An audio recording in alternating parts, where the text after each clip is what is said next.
আর মাত্র কয়েক ঘন্টা বাকি। এরপরেই আপনার হাতেই একটা ফলাফলের ক্ষমতা দেওয়া হবে। আমি বাংলাদেশের সমস্ত ভাই বোনদের বলবো, অল্প কিছু টাকার বিনিময়ে আপনার মনুষ্যত্ব 5 বছরের জন্য বিক্রি করবেন না। কারণ এখনই সময় ডিসিশন নেয়ার। আপনি কাকে ভোট দিবেন? আপনি যাকে 5 বছরের জন্য ভোট দিয়ে নেতা বানাবেন, আপনি যদি এখন টাকা খান, 5 বছর তো ওই নেতার কাছে গিয়ে আপনি কথা বলার চান্স পাবেন না। কারণ ভোটের আগেই ভাই ভাই, ভোটের পরে আর খবর নাই।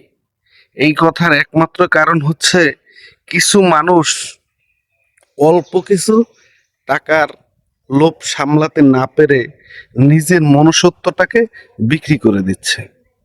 সবার কথা বলবো না, এখনই সময় এসেছে নতুন বাংলাদেশ গড়ার।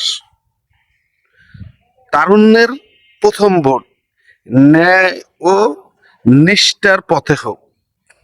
ভাই, আপনার ভোট আপনি দিবেন, যাকে খুশি তাকে দিবেন।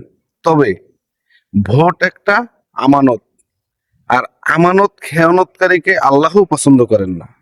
তাই ভোট দেওয়ার আগে বুঝে শুনে দেখে তারপরে প্রার্থী নির্বাচন করে তারপরে ভোট দিন। আপনার একটা ভোট হতে পারে আমাদের নতুন বাংলাদেশ গড়ার পথের প্রথম সূত্র। তাই ভোট দেওয়ার আগে অবশ্যই চিন্তা ভাবনা করে ভোট দিবেন। আপনি এবং আপনার পরিবার সবাইকে সঠিক মার্কায় ভোট দেওয়ার জন্য উদ্বুদ্ধ করুন। কারো চাপে বা কারো প্রলোভনে পড়ে উল্টা পথে উল্টা জায়গায় ভোটটা দিবেন না।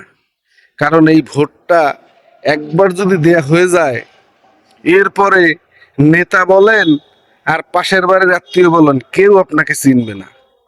আর সবচেয়ে বড় কথা হচ্ছে ভাই, এই ভোটের সময় নেতাদের কথায় উদ্বুদ্ধ হয়ে পাড়া প্রতিবেশীদের সাথে খারাপ আচরণ করবেন না।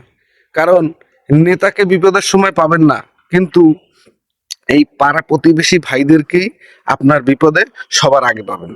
তাই ভাই, সবার সঙ্গে ভালো ও সদাচরণ করি। ধন্যবাদ। সবাই ভালো থাকবেন। পরিশেষে একটা কথাই বলবো, আপনার ভোট আপনি দিবেন, যাকে খুশি তাকে দিবেন। ধন্যবাদ। ভালো থাকবেন সবাই।